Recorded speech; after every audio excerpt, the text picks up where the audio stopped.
أعوذ بالله من الشيطان الرجيم. بسم الله الرحمن الرحيم. السلام عليكم ورحمة الله وبركاته.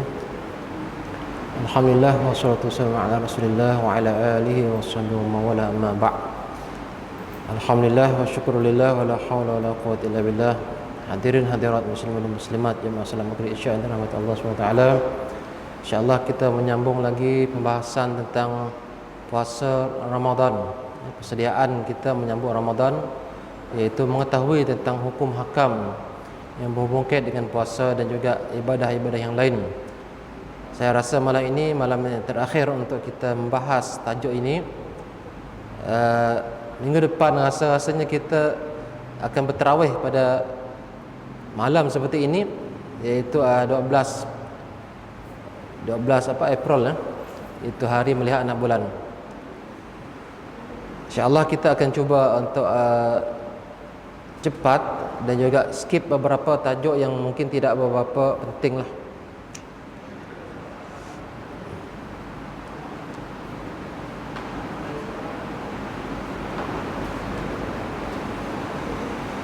Okey, ini telah pun kita bahas minggu lepas. Okey, rukun yang kedua, rukun yang pertama tentang niat. Rukun puasa ni ada dua sahaja, itu rukun dalam hati kita, iaitu niat. Yang kedua, rukun iaitu menahankan diri daripada segala perkara yang membatalkan puasa. Yang pertama sekali, makan dan minum. Kita dah tahu dah, saya cepat je. Yang kedua, memasukkan sesuatu benda ataupun makanan lah ke dalam rongga yang terbuka oleh ruang yang terbuka. Apa dia ruang yang terbuka ni?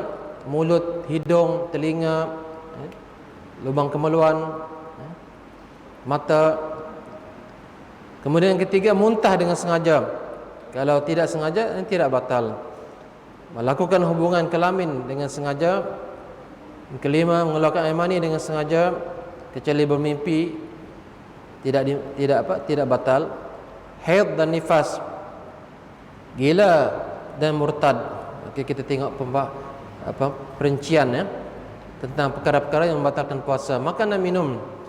Makan dan minum membatalkan puasa sekiranya disengajakan walaupun sedikit. Walaupun sedikit.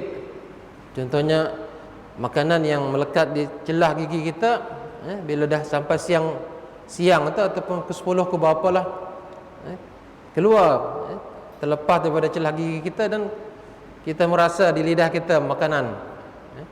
Adakah batal kalau kita menelan? Memang batal. Memang batal.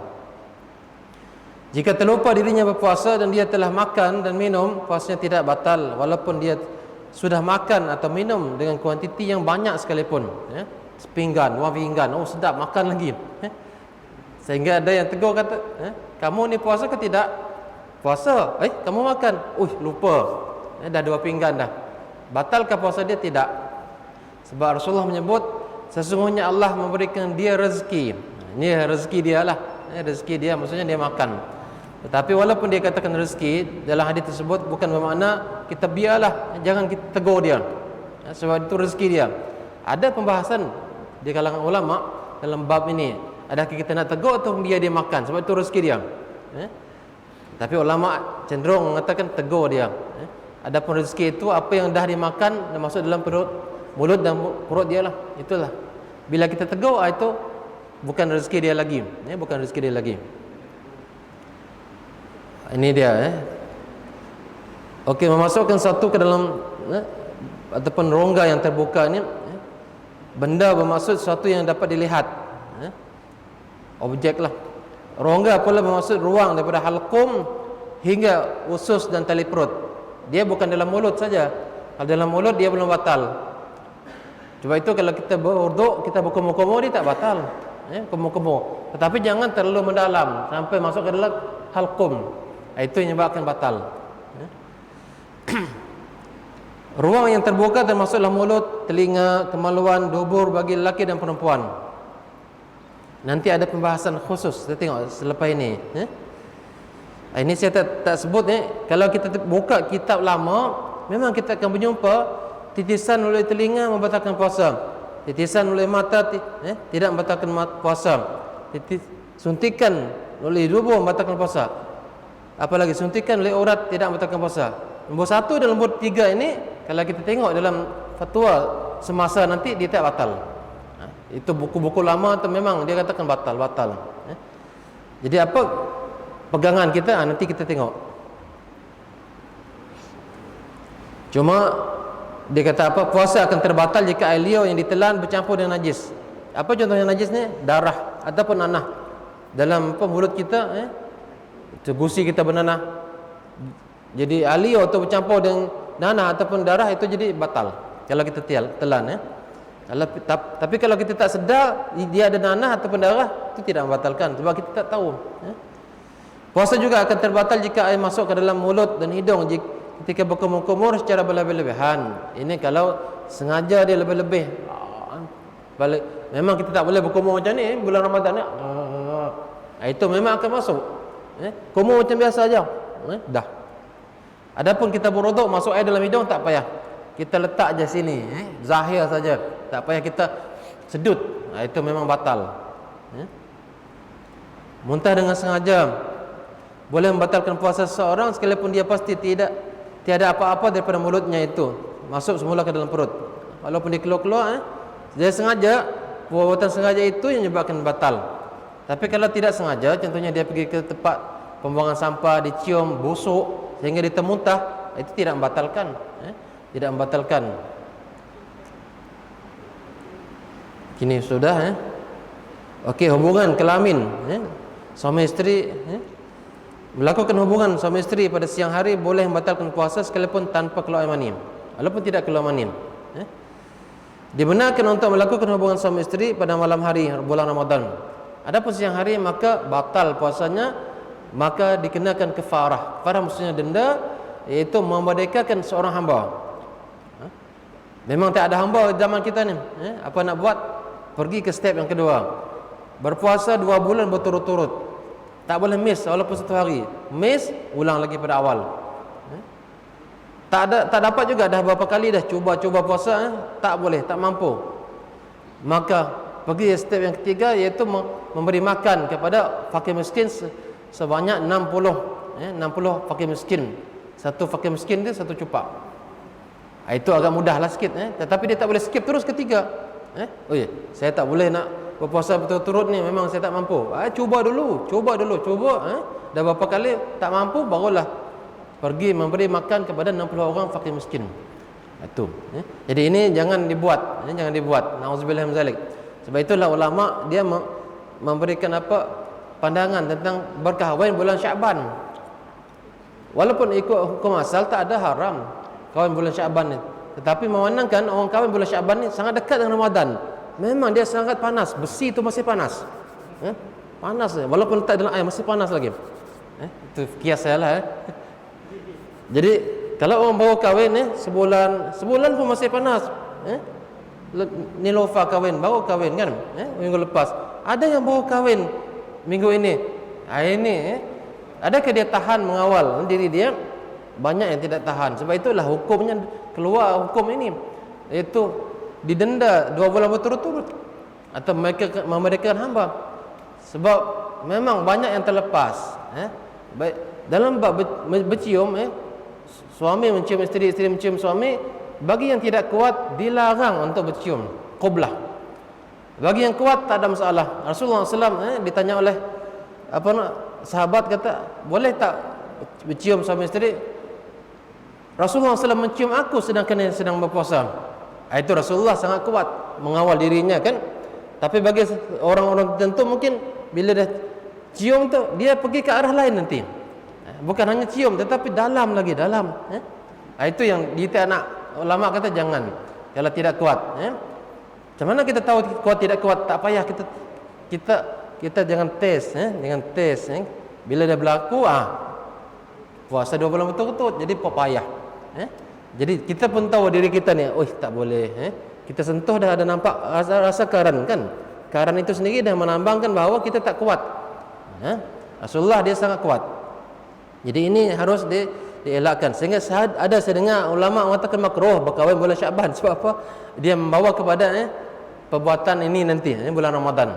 Itu kecuali dia hidup berasingan, seorang di Nyalau, seorang di Bintulu, tak berjumpa. Sebab apa? Sebab Covid bukan, sebab tak nak berjumpa, takut apa-apa berlaku. Nauzubillah min zalik. Okey. Kalau tak sengaja macam mana? Tak batal. Ada tak sengaja? Kemungkinan lupa. Lupa. Rupanya puasa ke tok? Itu tak sengaja lah tu. Tapi Allah Maha tahu niat masing-masing. Jangan berbohong. Jangan berbohong. Buat tak tahu pula. Mengeluarkan air mani dengan sengaja. Kalau dengan apa? Di sini air mani keluar sama ada dengan perbuatan berkuncup dan seumpamanya ataupun dengan tangan. Sebab itu dilarang berkuncup. Kalau tak kuat dia tiba-tiba keluar, itu jadi batal. Kalau onani memang batal. Tetapi kalau dengan apa? Dengan dia bermimpi tiba-tiba keluar, itu tidak membatalkan puasa dia.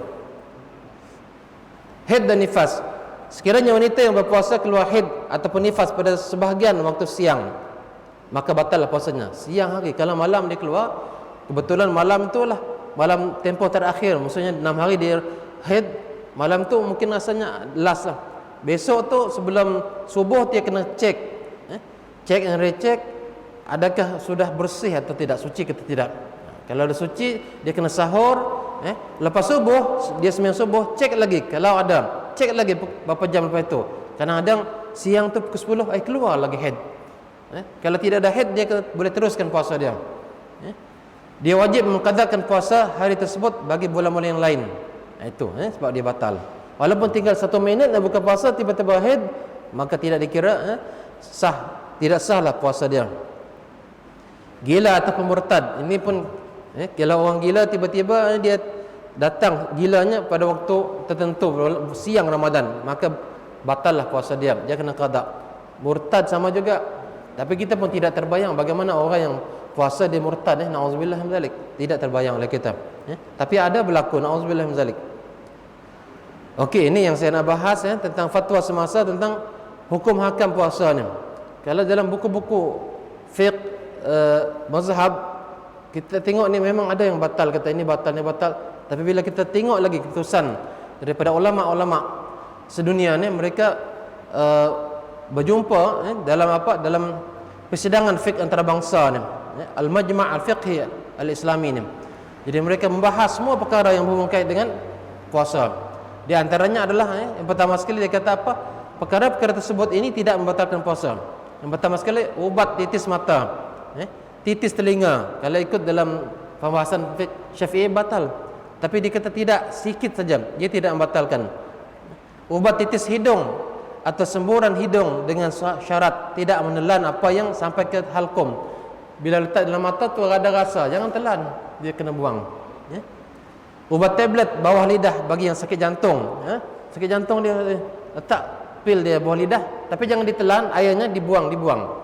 Itu untuk merawat dia.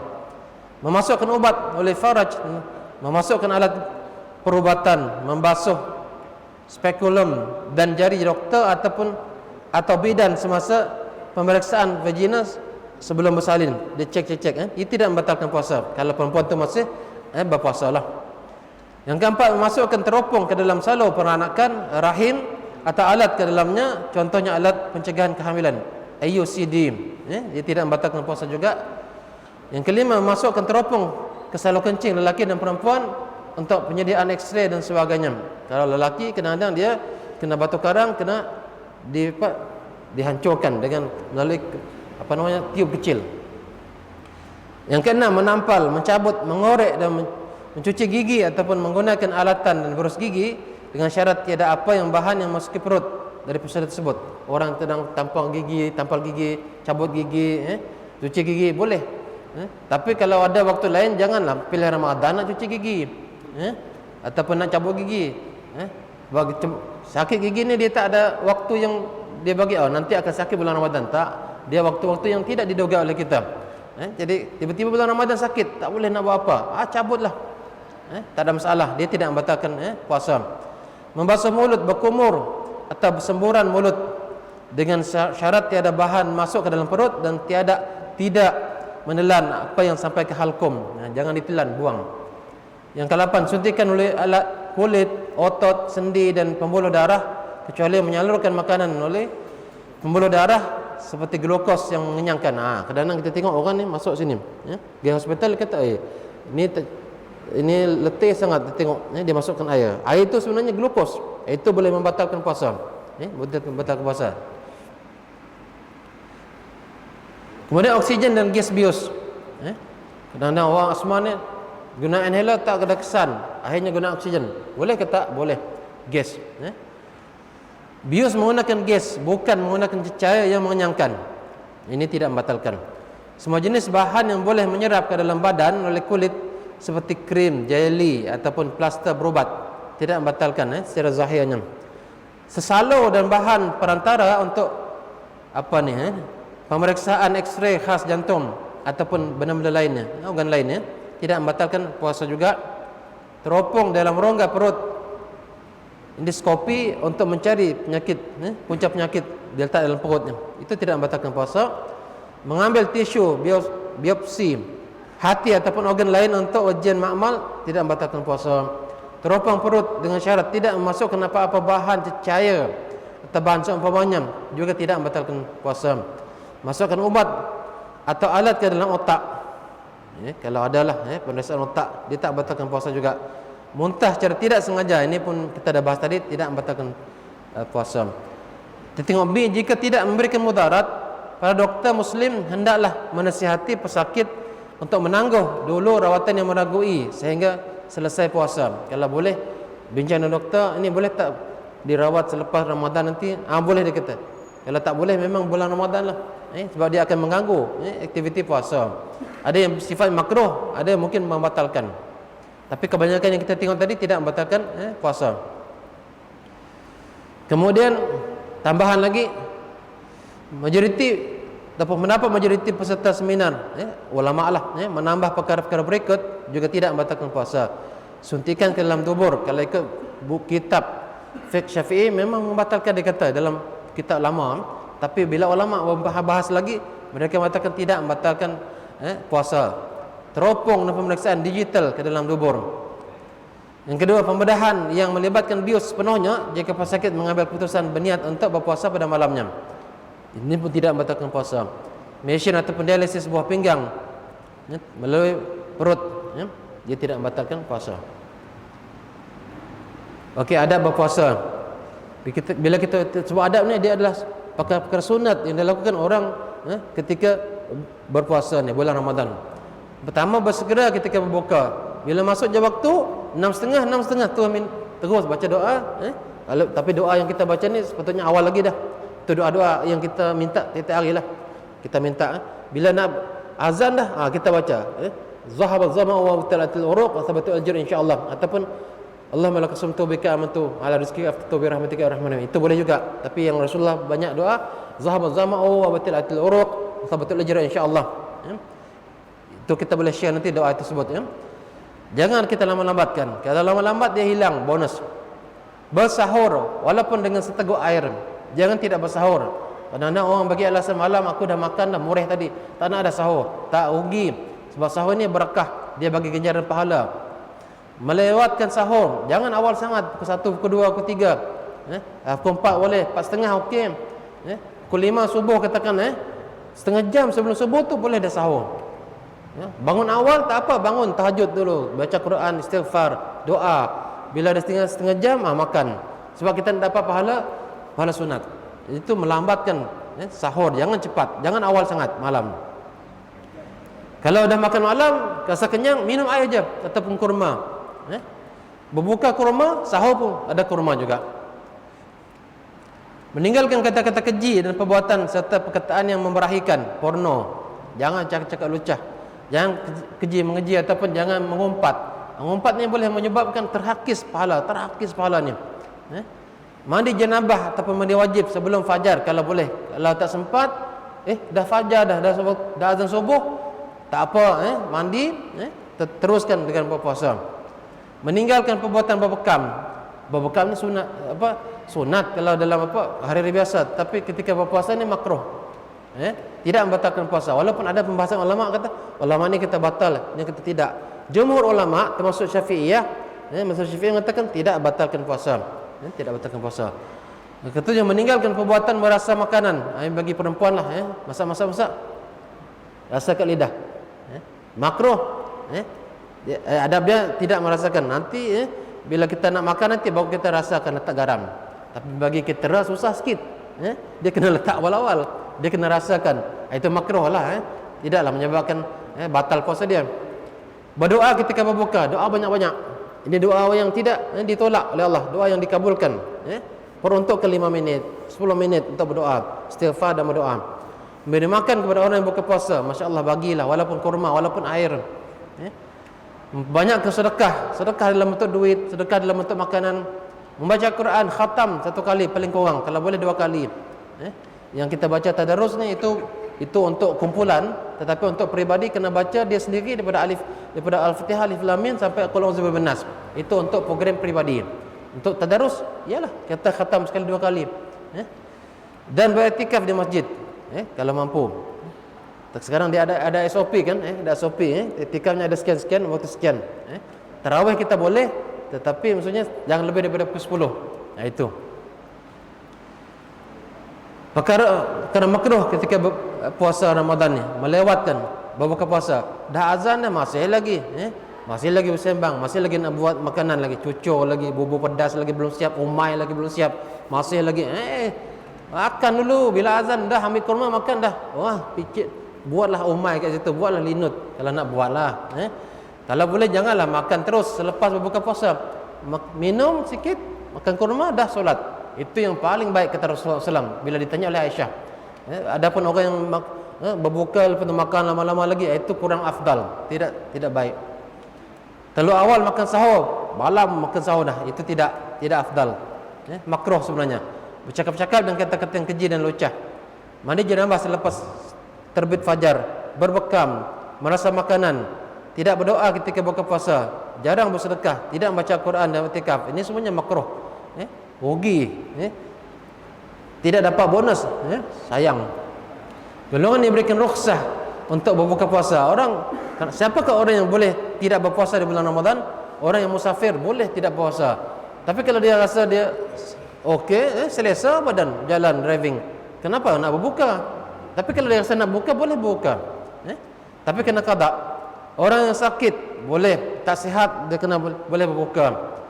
Tapi janganlah bila dah buka tu makan je. Asyik makan je. Itu tak boleh. Dia kena tahan diri dia macam orang puasa juga. Makan sikit ketika berbuka tu saja tu dah. Tahan sampai waktu maghrib. Jadi jangan ambil peluang untuk makan. Orang lain berpuasa. Orang tua yang lemah memang tidak ada harapan untuk sembuh ni atau sakit yang tidak ada harapan sembuh. Ini boleh berbuka puasa. Perempuan yang mengandung dan menyusu bayi. Ini boleh berbuka kalau dia rasa tidak sehat ataupun takut kepada kandungannya ataupun takut kepada dirinya sendiri. Ini kita tengok, ini penting ni. Ini akan berulang-ulang tiap tahun ni. Siapakah orang yang perlu qada dan juga biaya fidyah? Musafir qada saja. Sakit qada saja. Orang tua yang lemah tidak wajib qada tetapi bayar fidyah saja. Sakit tiada harapan sembuh, tidak perlu qada, memang tak mampu, bayar fidyah saja. Perempuan mengandung berbuka kerana bimbang kepada dirinya, wajib qada saja. Dia berbuka sebab takut pada dirinya, takut tak sihat. Perempuan mengandung berbuka puasa kerana membimbang kepada kandungannya, wajib qada, wajib bayar fidyah, dua-dua. Takut kepada siapa? Ini beza dia, takut kepada kandungannya. Yang ketujuh, perempuan menyusu berbuka kerana bimbang kepada dirinya, wajib qada saja. Perempuan menyusu berbuka kerana bimbang kepada anaknya, wajib qada, wajib fidyah. Berbeza. Tengok takut kepada anak aja, itu jadi qada dan fidyah. Tapi diri sendiri kalau dia takut pada diri sendiri dan dia berbuka, maka itu sekadar qada. Berapa fidyahnya? Kalau tahun ni RM1.75 kata saudara saya, itu 1 cupak beras. Setiap hari 1 cupak. Masa qada ini cara penggiraannya. Kalau dulu ni RM1.80 ni dululah. Yang saya tanya ni baru-baru ni 175, tak tahulah nanti bulan Ramadan kita tanya lagi. Perkara-perkara yang tidak membatalkan puasa juga ini Penggunaan alat penyedut udara, inhaler, untuk orang yang asma, bagi orang yang sakit penat ataupun asma. Dia ada dua jenis inhaler ni. Ada jenis yang serbuk, ada yang jenis gas. Gas tak ada masalah. Ulama beza pandangan juga. Ada yang katakan batal, ada yang tidak. Bila kita tengok yang tidak tu, yang sejenis gas, itu tidak batal. Tapi janganlah, kalau ada jenis orang ni dia asma kan, doktor kata nanti sebelum subuh dia kena awal dah. Nanti jangan, nanti lepas subuh baru dia spray. Ini untuk orang yang menyesi. Menyesi baru boleh. Jangan macam hari biasa. Tak. Penggunaan jarum suntikan, contohnya suntikan insulin untuk pesakit diabetes. Ataupun sekarang ni COVID. Insulin, bukan insulin yang sekarang ni. Vaksin sekarang ni, itu tidak membatalkan. Ataupun swab, tidak batalkan swab. Swab tidak membatalkan, walaupun nampak dalam. Dia tak masuk dalam kerongkong. Dia bawa mukadimah kerongkong, belum lagi masuk dalam kerongkong betul. Tidak batal. Menitiskan ubat ke dalam mata, walaupun darah sekat sini sikit je, tapi jangan telan, buang. Derma darah dan menerima derma darah tidak membatalkan, tapi makruh. Sedutan gas oksigen bagi orang yang asma, oksigen. Penggunaan teropong ke dalam perut tidak membatalkan puasa. Penggunaan krim dan lotion tidak membatalkan puasa. Ini yang saya sebut tadi, doa ni. Doa ini jarang kita dengar. Kita biasa dengar Allahumma laka sumtu wa bika amantu wa ala rizqika aftartu bi rahmatika arhamar rahimin. Ini yang Rasulullah selalu baca. Yang satu tu memang ulama baca juga. Dia kata apa? Zahabat zama wa batalatil uruq wa batalatil uruq wa thabatul ajr insyaallah. Telah hilanglah dahaga, telah basahlah urat syaraf dalam tengkok kita. Telah tetaplah ganjaran daripada Allah insyaallah. Ini boleh juga bawah ni, Allahumma inni as'aluka sampai akhir. Ada doa-doa yang baca aja, baca aja doa.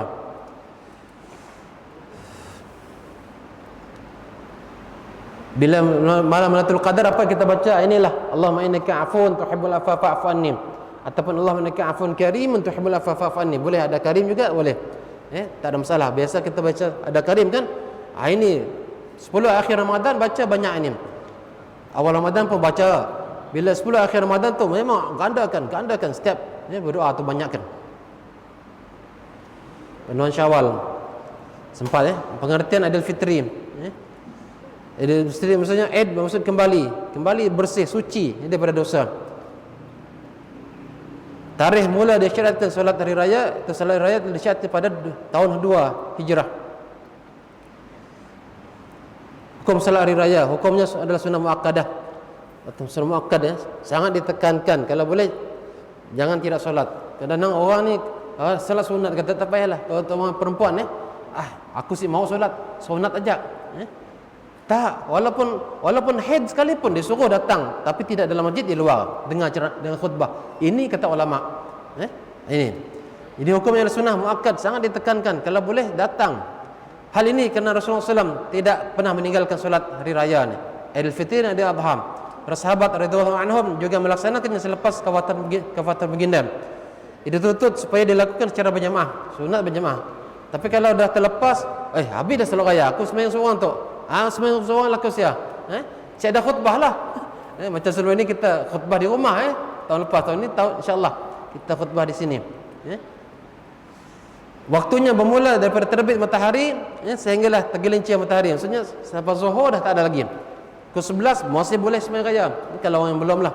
Waktu yang paling afdal adalah ketika matahari naik sepenggalah. Waktu duha tu. Waktu duha. Cara solat sunat hari raya ni dirikan sebanyak 2 rakaat. Rakaat pertama dimulakan dengan takbiratul ihram. Kemudian membaca doa iftitah, kemudian membaca takbir sebanyak 7 kali. Ketujuh-tujuh takbir ini dipisahkan antara sama lain dengan baca subhanallah walhamdulillah wala ilaha illallah Allahu akbar. Ini kita tahu biasanya imam akan ulang kaji lagi lah sebelum dia angkat takbir ni, supaya jemaah dia tidak lupa. Lepas itu rakaat yang kedua baca takbir sebanyak 5 kali. Itu tidak termasuk takbir ihram. Ihram tu tidak kira, itu dikira selain daripada takbir ihram. Takbiratul ihram Kelima-lima takbir ini dipisahkan di antara sama lain, ya. Disunatkan membaca subhanallah walhamdulillah wala ilaha illallah wallahu akbar wala haula wala quwwata illa billahil azim, ya. Khutbah hari raya disunatkan dibacakan 2 khutbah hari raya selepas solat hari raya. Kalau Jumaat sebelum, ya, sebelum solat. Ini selepas hari raya. Banyak kalau di tempat kita mungkin okey. Di tempat-tempat lain kalau di negara Arab habis je khutbah, oh semua ambil gambar, selfie.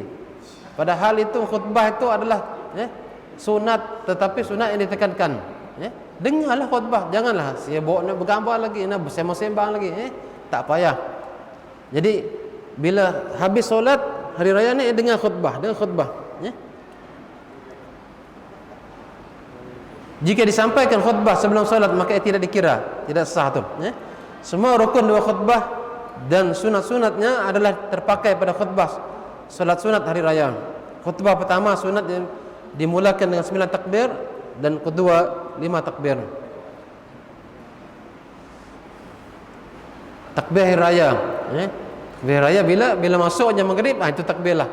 Bila habisnya, habis solat besok habislah. Tidak macam solat Aidil Adha ni, tambah lagi, sampai hari tasyrik. Tahun ni kita tak tahu lagi, sampai pukul berapa ada tak had. Belum ada SOP untuk takbir, belum, nanti ada keluar bulan Ramadan, dibolehkan takbir sampai kadang-kadang sampai malam kan. Nanti tak tahu kita adakah dibolehkan. Ini takbir dia. Adab ketika merayakan hari raya, mandi sunat hari raya. Mandi sunat dulu, jangan tak mandi. Macam hari Jumaat juga, baru wangi-wangian, gunakan wangi-wangian, dan memakai pakaian yang terbaik serta menutup aurat. Baju yang terbaik ni maksudnya tak semestinya baju baru. Kalau ada baju baru boleh pakai. Dilarang bagi kaum wanita untuk memakai wangi-wangian secara melampau-lampau, dan berhias secara berlebihan. Kalau perempuan nak pergi masjid dan surau, janganlah guna wangi ni 1 kilometer dah cium dah. Itu pelan, gunakan yang light, boleh juga tapi jangan kuat sehingga lelaki boleh mencium.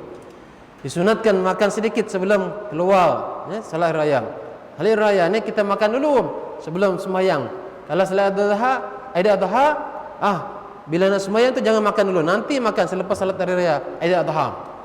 Bercanggah, berbeza dia. Disunatkan datang awal ke masjid sebelum solat sunat hari raya Aidil Fitri. Pergi ke masjid dan surau secara berjalan kaki. Kalau boleh jangan naik kereta kalau dekat, jalan kaki je, jalan kaki. Balik nanti jalan lain, macam tu, nak dapat ganjaran pahala. Pulang daripada masjid dan surau melalui jalan yang lain. Ini yang Rasulullah buat dan juga sahabat buat. Ada ketika merayakan hari raya, mengucapkan tahniah. Itu dengan apa? Taqabbalallahu minna minkum. Adapun kita ucap selamat hari raya maaf zahir batin, itu ucapan adat kita. Tapi kalau yang Islam ni apa? Boleh kita ucap taqabbalallahu minkum, selamat hari raya. Dua-dua lah. Ini dapat doa ni. Dapat doa ganjaran pahala ni. Macam kita habis solat, taqabbalallahu minna wa minkum. Inilah sebenarnya asalnya daripada solat ni. Daripada hari bulan Ramadan ni. Ataupun habis Ramadan masuk hari raya. Taqabbalallahu minna wa minkum. Ini sebenarnya yang Rasulullah bila jumpa taqabbalallahu minna wa minkum. Tambah lagi bahasa kita tak apa, selamat hari raya maaf zahir batin, tak apa. Tapi ini jangan lupa. Mengelakkan diri daripada terlibat dengan perkara lara dan sebagainya lah. Berusaha untuk tidak membazir dalam menyediakan makanan jamuan hari raya. Tahun ini rasanya tak digalakkan juga berziarah. Macam tu lepas juga. Nanti takut apa kluster dia kata. Tahun lepas tak banyak sebenarnya COVID dibanding tahun ini. Ini banyak lagi. Tak tahulah nanti di akhir daripada Ramadan. Wallahu alam. Panduan puasa ini bagi yang sudah habis habis Ramadan raya satu hari, bolehlah hari yang kedua tu boleh berpuasa 6 kalau nak berpuasa. Kalau tidak hari-hari yang seterusnya.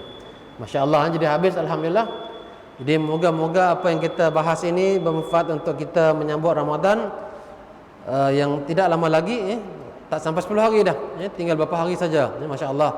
Doakan terus ya Allah, Allahumma barik fi Sya'ban wa bulan Ramadan. Berkatilah kami di bulan Sya'ban, sampaikanlah kami hidup sampai ke bulan Ramadan ya Allah, dan kami dapat beribadah dengan sempurna di bulan Ramadan dalam keadaan sihat walafiat. Amin ya rabbal alamin.